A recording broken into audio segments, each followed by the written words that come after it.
आज मैं एक ऐसी स्टोरी आपको बता रहा हूँ जो सुन करके आप कल्पना करेंगे क्या ऐसा सच हो सकता है। भारत ऋषियों मुनियों संत महात्माओं का देश है। आज की दुनिया को अगर मैं छोड़ दूं तो भारत के लोग बहुत ही ईमानदार, इतनी ईमानदारी की पराकाष्ठा, कितनी भी गरीबी हो फिर भी ईमानदारी को लोग नहीं छोड़े। आज की दुनिया को इसलिए बोल रहा हूँ कि आज तो लोग घरों में से भी सामान की चोरी कर लेते हैं और मुफ्तखोरी, बेईमानी यह आज की धारणा बन चुकी है। आज का आदमी कितना कामचोर, बेईमान, निठल्ला हो चुका है कि वो दिन रात केवल हाय हाय पैसे के लिए रोता है, पैसे के लिए मरता है। और पैसे की स्थिति यह है कि पैसा भी उसका साथ नहीं देता है, पैसे के लिए चोरी करता है। जो जितना बड़ा अधिकारी होता है, अपवाद को छोड़ दिया जाए तो सबसे भ्रष्ट होता है। वो जो है 10-15 हज़ार रुपये वाले से रिश्वत लेता है। लाखों रुपए की सैलरी पाने वाला आदमी भ्रष्ट से भ्रष्ट अधिकारी हो, चाहे वो छोटा कर्मचारी हो, वो अपनी बेईमानी की पराकाष्ठा पर होता है।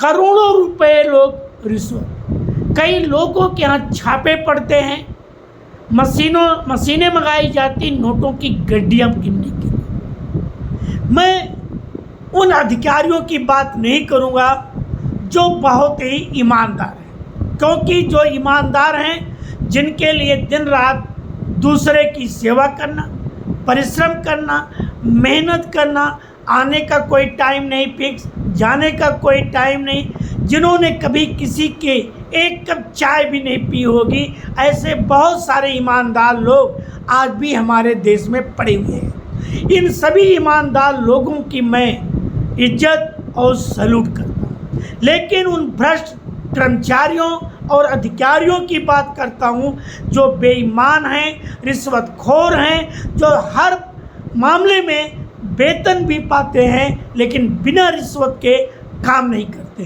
फाइल नहीं पढ़ाते हैं। जो गांव का गरीब आदमी जो है आता है और ये सोचता है, ऐसे भ्रष्ट लोग जो रिश्वत लेते हैं, चाहे वो गरीबों के लिए आवास के पैसे आए उसमें भी रिश्वत लेना, गांव के लिए शौचालय आए उसके लिए पैसा में रिश्वत लेना, जितने भी सरकारी काम होते हैं, कंस्ट्रक्शन से लेकर के रोड, जितने भी सब जगहों पे केवल कमीशन खोरी होती है। ऐसे लोग दिन रात करोड़ों रुपए कमा लेते हैं लेकिन इससे भी उनका पेट नहीं भरता है। ऐसे भ्रष्ट कर्मचारी या अधिकारी या कहिए कि जो जहाँ पर है लगभग उसका एक ही उद्देश्य होता है कि सैलरी से कोई लेना देना नहीं, वेतन कोई देखना नहीं है। रिश्वत के पैसे से आलीशान बिल्डिंगें खड़ा करता है, रिश्वत के पैसे से लग्जरियस लाइफ जीता है।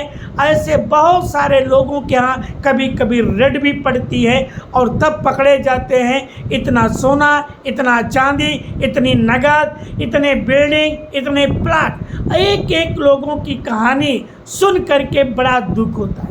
लेकिन आज मैं एक ईमानदार कहानी आपको सुनाऊंगा। आपको ये सोच करके क्या भारत में ऐसे भी लोग हैं। बात है 1950 की। 1950 आज़ादी के केवल 3 साल के बाद, ब्रिटिश सरकार की बात जाने के बाद भारत गरीबी भूखमरी में जो है जीवित था। भारत में 1943 में अकाल पड़ा जिसमें लाखों लोग जो है मौत के मुंह में समा गए। 1950 की एक कहानी सुना रहा हूँ, जब भारत और पाकिस्तान के विभाजन के बाद लाखों लोग जो हैं मारे गए। बहुत सारे लोगों को अपना घर छोड़ करके जो है पाकिस्तान से भारत आना पड़ा, कुछ को भारत से पाकिस्तान जाना पड़ा। जब देश का विभाजन जो है धर्म के आधार पर हुआ, हिंदू और मुस्लिम के नाम पे दो देश बने, एक पाकिस्तान बना जो पूर्वी और पश्चिम, दूसरा जो है भारत पहले से ही था। बहुत सारे लोगों का जो है पलायन हुआ पाकिस्तान से, जो लोग जीवित बचे, लाखों लोगों का कत्लेआम हुआ। ट्रेनें भर भर करके जो है डेड बॉडी जो है पाकिस्तान से भारत आई। इस रिफ्यूजी में, शरणार्थी में बहुत सारे लोग अपनी जान बचा करके भारत आए। वो भारत के विभिन्न राज्यों, चाहे दिल्ली हो या उत्तराखंड हो या उत्तर प्रदेश के तराई बेल्ट, जंगली बेल्ट या पंजाब हरियाणा में वो लोग बसे। इसी में कुछ शरणार्थियों की कहानी मैं बताऊंगा, सोचने पे आप मजबूर हो जाएंगे, आपके आंखों में आंसू आ जाएंगे। बात है ये उत्तर प्रदेश बोर्ड में, जब मैं 10th या 12th में, मुझे एग्जैक्ट क्लासेस समय नहीं मालूम है, एक टॉपिक हुआ करता था, ये गर्ल विद ए बास्केट। ये गर्ल विद ए बास्केट मतलब एक टोकरी और एक लड़की, या कहिए कि एक लड़की के साथ एक टोकरी। टोकरी जो कि बनाई जाती है बांस से। आप लोगों ने बास्केट का नाम सुना है, क्योंकि आज तो प्लास्टिक का युग आ गया, स्टील का युग आया, आज तो आर्टिफिशियल सब कुछ तैयार हो गया। पहले ये जो है बास्केट जो घरों में लोगों के सामान रखने के लिए बनाए जाते थे, उस समय भारत में बांस के या दूसरे जो है सरकंडों से जो है इस तरह की टोकरियां बनाई जाती है। विलियम सी डगलस जो कि United state of America US के सुप्रीम कोर्ट के जस्टिस थे। अमेरिका, आप कल्पना करिए, अमेरिका के सुप्रीम कोर्ट के जस्टिस न्यायाधीश विलियम सी डगलस वो भारत आए 1950 में। उस समय देश के प्रधानमंत्री पंडित जवाहरलाल नेहरू थे। उनकी ये यात्रा थी भारत के विभिन्न स्थलों को देखने की, और साथ ही साथ उन शरणार्थियों को देखने की इच्छा थी जो पाकिस्तान से भाग करके, जान बचा करके भारत आए थे। दिल्ली से उनको जो है हिमालय की तराई में जाना था, दिल्ली से हिमालय, लेकिन दिल्ली से लेके बरेली तक उन्हें ट्रेन से जाना था, और फिर बरेली से लेकर के रानीखेत तक जो है उनको कार से जाना था। इस सिलसिले में जो है विलियम सी डगलस अनेक रेलवे स्टेशनों, प्लेटफार्मों पे रुके, लोगों से बात किए। उनको ही उन्होंने अपनी ये स्मृतियाँ जो लिखा है, वो 3-4 लोगों से बात करते थे, जिससे उनको कम्युनिकेशन में आसान हो जाए, क्योंकि यहाँ सभी लोग तो हिंदी भाषी वाले थे, इसलिए वो अंग्रेजी में बात करने के लिए विलियम सी डगलस ऐसे इंसान को ढूंढते थे। ये चलते गए, वो रानीखेत जाना था, कुछ ट्रेन रुकी, बहुत सारे बच्चे रिफ्यूजी शरणार्थियों के बच्चे थे, वो कुछ सामान, टोकरी और दूसरे छोटे मोटे सामान वो चिल्ला चिल्ला करके बेच रहे थे। विलियम सी डगलस लिखते हैं कि मैंने देखा कि बहुत सारे शरणार्थी बच्चे गरीब थे, बड़े भी थे, छोटे बच्चे भी थे, जवान भी थे। कई लोगों के कपड़े फटे हुए थे, कई लोगों के पैर में चप्पल भी नहीं थे, जूते की कल्पना की ही नहीं जा सकती थी। ये सारे रिफ्यूजी थे, जो इसमें कुछ सिख थे, कुछ जो है ईसाई भी थे, और कुछ जो है हिंदू, लेकिन ज़्यादातर संख्या में हिंदू लोग थे, जो प्लेटफार्मों पर विभिन्न प्रकार के सामान बेच करके अपना गुजारा करते थे। विलियम सी डगलस लिखते हैं, एक 9 साल की छोटी सी बहुत ही सुंदर लड़की जो है वो भी सामान बेच रही थी। उन्होंने उससे जो है बोला कि वो लड़की को मैंने देखा, मैंने उसे बुलाया और उसने सामान जो है ऑफर किया कि आप इस सामान को खरीद लीजिए। जबकि विलियम सी डगलस को जो है बास्केट की कोई ज़रूरत नहीं थी। उनको ज़रूरत नहीं थी क्योंकि वो भारत केवल घूमने के लिए आए हैं और फिर अमेरिका में तो हर चीज़ें हैं, भारत से वो क्या लेकर के जाएंगे। लेकिन वो 9 साल की लड़की ने रिक्वेस्ट किया। उसके बाद उन्होंने जो है सामान खरीदना नहीं था, वो कुछ पैसे देने लगे कि ये बेटा तुम सामान भी अपना लो और ये पैसे भी ले लो, ये सामान का जो पैसा होता है। वो 9 साल की लड़की, आप कल्पना कर सकते हैं 1950 में उसकी कितनी बड़ी थिंकिंग सोच रही होगी। उस लड़की ने विलियम सी डगलस के पैसे वापस कर दिए। उन्होंने बोला कि मुझे कोई चीज़ मुफ्त में नहीं चाहिए, आपको बास्केट खरीदना है तो आप खरीदिए और इसका पैसा दीजिए। मैं आपसे बिना सामान के मैं कोई भी पैसा मुफ्त में नहीं ले सकता। आप ये बात सोच सकते हैं कि एक 9 साल की लड़की के अंदर कितना बड़ा सेल्फ रिस्पेक्ट रहा होगा, कितना बड़ा उसके अंदर स्वाभिमान होगा। आज की तारीख में शायद कोई पा जाए, उनके भी पैसे भी छीन ले, सामान भी न दे और शायद हो सकता है कि उन्हें जीवित भी अगर छोड़ दे तो बहुत बड़ी बात होगी। लेकिन विलियम सी डगलस बोलते हैं कि मैं उस लड़की को बहुत ध्यान से देख रहा था कि ये एक शरणार्थी की बेटी है और अभी एक छोटी सी उम्र 9 साल के अंदर है, इसके अंदर इतना बड़ा स्वाभिमान है और उसने उस पैसे को ठुकरा दिया एक्का करके कि आप सामान लेंगे तब मैं इसकी पैसे लूँगी और पैसा मुझे उतना ही लेना होगा जितना इस सामान की कीमत हो।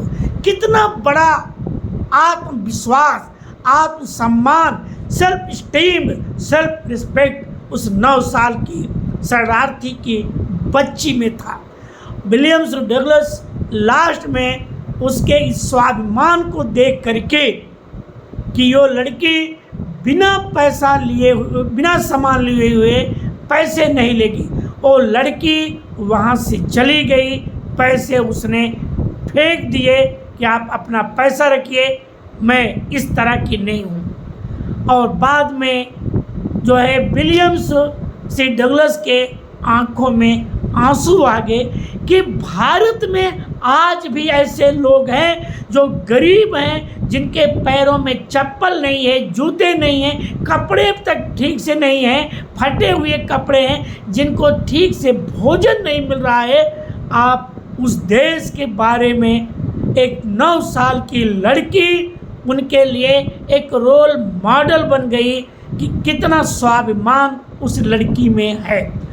और विलियम सी डगलस ने लास्ट में उस लड़की के सारी टोकरी खरीद लिया, ये जब सोच करके कि ये लड़की टोकरी बेच करके अपना गुजारा करेगी, अपने माँ बाप की जो है पेट भरेगी, और जबकि उसे उनको ज़रूरत नहीं थी, सिर्फ उसके स्वाभिमान को देख करके। और उस लड़की ने भी उतने ही पैसे लिए, बल्कि विलियम सी डगलस उस बास्केट के जो है टोकरी के उससे भी ज़्यादा पैसे, सारी टोकरी उस लड़की के उन्होंने खरीदे और पैसे कुछ ज़्यादा दे रहे थे। लड़की ने एक्स्ट्रा पैसे लेने से मना कर दिया और वो जो है चली गई। विलियम सी डगलस इस कहानी को कभी नहीं भूले जो उनके साथ हुआ।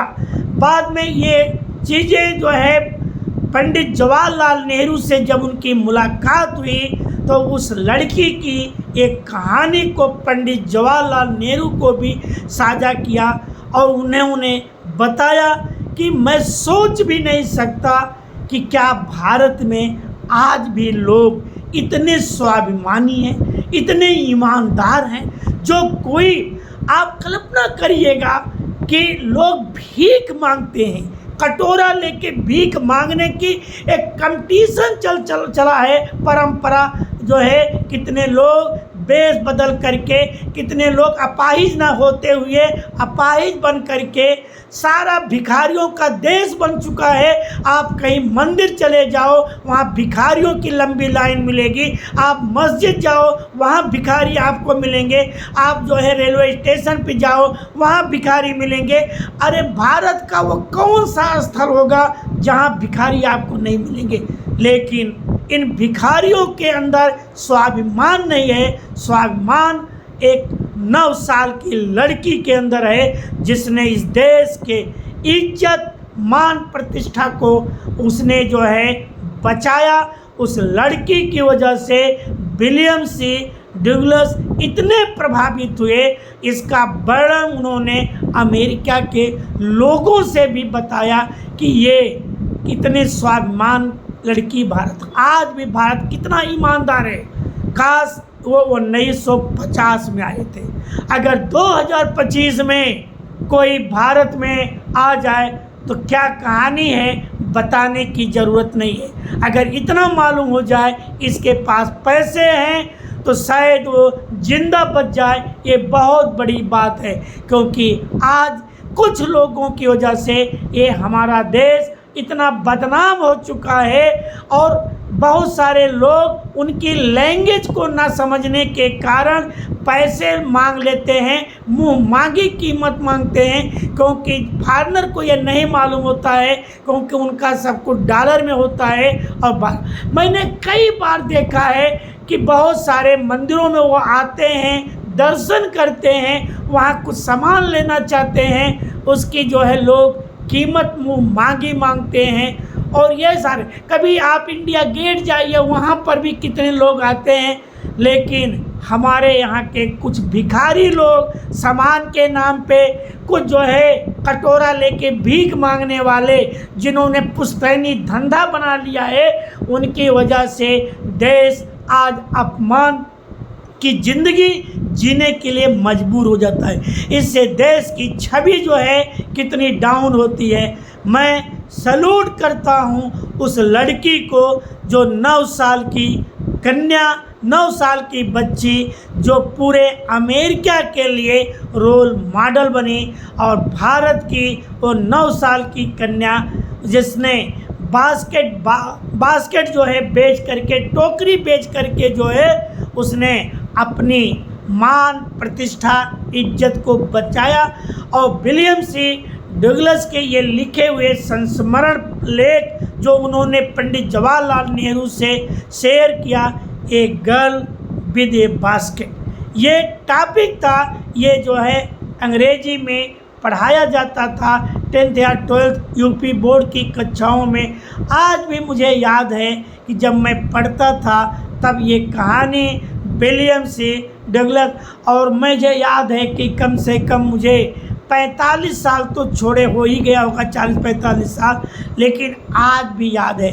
ऐसे लोगों को इस देश में आवश्यकता है, क्योंकि यही लोग हमारे देश की छवि को आगे ले जा सकते हैं।